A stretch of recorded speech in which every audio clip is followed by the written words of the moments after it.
This is fascinating to me. So after that lawsuit, which we told you about a week or so ago, in which the hospital in Texas won against the workers who said, we don't want to be vaccinated, and they said, well, you have to be. And the court sided with the hospital. After that, hospitals all over the country have started to insist that their workers get vaccinated, and now apparently the unions are getting involved, which is going to be an interesting pretzel for them. Mark Mix is president of the National Right to Work Committee, and he was on this show not that long ago. Who's going to help us with this? Hi, Mark. How you doing? Simon, I'm doing fine. Good to hear you again, and good to be on with you. Thanks. Welcome back. So this is odd, right? Well, indeed. It's one of those things where the union, they have pushed very aggressively for vaccinations and supported the president through their political action committees, endorsed the president who's saying that we all got to be vaccinated. But now they're doing a service. I mean, some of their members have objected to the idea that they would have to submit themselves to an experimental vaccine. And frankly, the unions are stepping up and saying, you know what? In many cases, we believe we should support our employees. Now, it's interesting, Simon, because they're monopoly voice in the workplace, what happens to the workers who say, I'm not going to work next to someone who is not vaccinated? And who does the union represent in that context? That's the conundrum they face, I think, because they have this monopoly voice in America's workplace, meaning they're the only ones that can speak for employees. But the fact they're stepping up and addressing the issue is probably is significant in the fact that members are contacting them and saying, you know what, we don't want this. Which is why I said they're really going to have to tie themselves in a bit of a pretzel here, because it's not going to be as straightforward as, hey, the workers don't want it, because some of them will. Yeah, indeed. And probably in many unionized situations, the contract may address issues about drug testing and other types of medical procedures. But in this case, because of the uniqueness of this whole situation, this is probably something that's not in a contract. And so what union officials are telling employers is it is a mandatory subject of bargaining before they can agree to this. And they have to negotiate this before an employer can impose this condition of employment.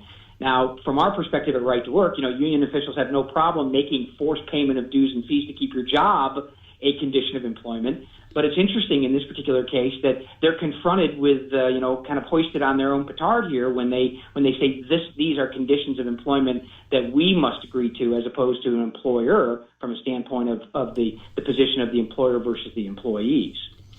It is a very interesting time. If you follow all the stuff that's going on with unions and workers, it's a fascinating time to be alive, because, interestingly, in Mexico, the AFL-CIO is working for right-to-work protections for Mexican workers.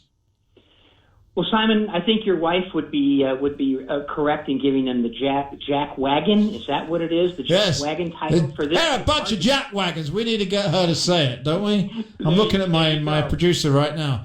We need a bit, Paul. Don't you think we need to get a bit from Mrs. Conway saying that? What a jack wagon! We need that. I think a drop of her saying it would be better than you. No offense. Yeah, I know, totally. Yeah, so text her and see if we can get her on it. She's listening.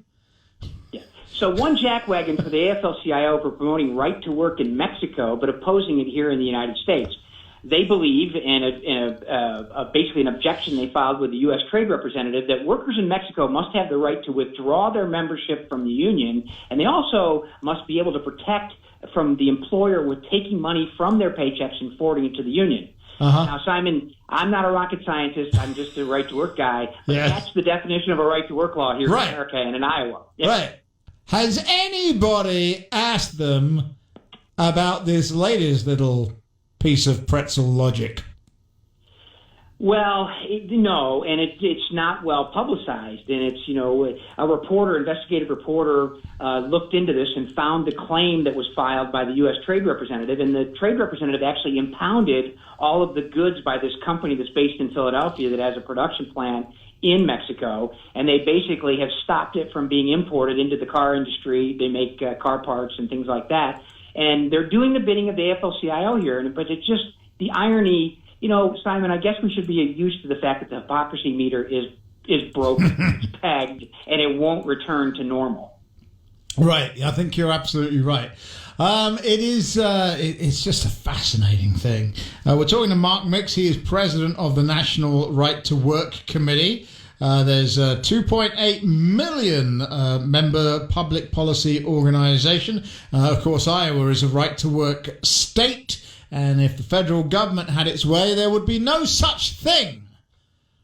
Right? Yeah.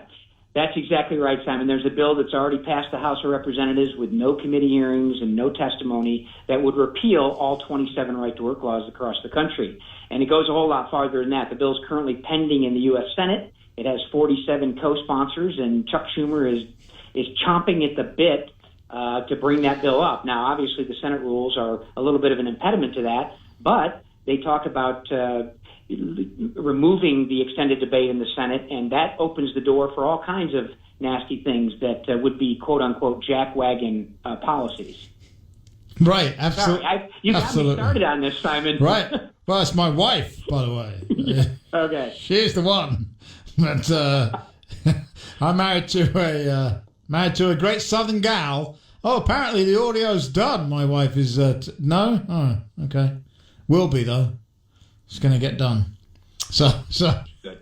We're recording her so we can play it back. You see. Okay, that's very good. We'll keep using it over and over again.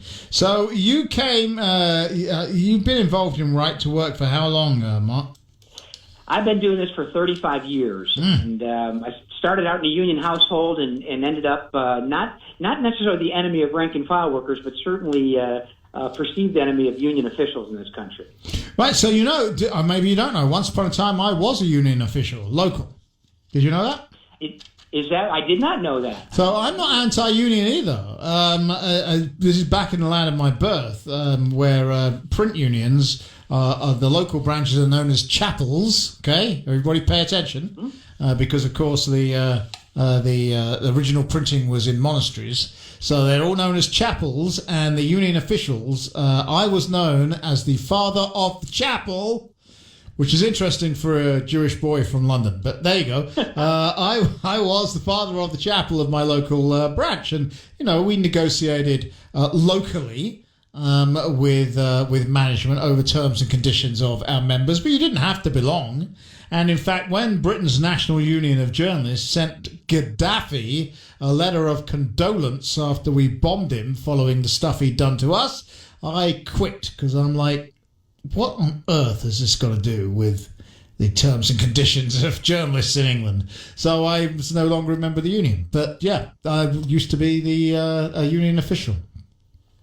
Well, that's right, Simon, and that's a perfect example of why voluntary unionism makes a difference. When union officials get out of line, when they start doing things politically or ideologically that has nothing to do with the workplace or the shop floor or the printing press, then workers ought to be able to vote with their pocketbooks, and that's really simply what right to work does. And the folks here in Washington, D.C. can't brook that. They want to repeal that. They want to impose, something that you had over across the pond was secondary boycotts. That's something they want to impose here in the United States. They want you to be able to protest against the customers of a company that you're targeting for unionization and shut down that company to put pressure on the target. So, for example, if it's Simon's Bakery and you're making the best bread in Des Moines, and all of a sudden the union says, we should organize, Simon, they go out to your flour provider and they say, you know what, Simon's a bad guy and you need to stop your flour shipments until he concedes to unionize his employees. They want to make that legal under this so-called PRO Act that's pending on the U.S. Senate floor. Unbelievable. They really are going after state rights in all kinds of ways. They're doing this, and of course, if they had their way, they would do away with local election laws. We'd have to get rid of our photo ID here in Iowa. Yeah, that so-called H.R. 1 or whatever iteration it now serves as is very dangerous from a standpoint of First Amendment. I mean, I don't know. Ultimately we get to the federal government and a few really intellectual people, a few elites that basically tell us what we're supposed to do and how we're supposed to live because, frankly, Simon, we're all jackwagons. There you go. What a perfect place to leave it. Mark Mix, thank you very much. If people want to find out more about the National Right to Work Committee, where do they go? They can find us on that amazing internet, Simon, at nrtwc.org, nrtwc.org. Thank you very much, Mark. I think it's clear that we will have you back again soon, all right? My pleasure. Thanks. All right, you take care. Bye for now.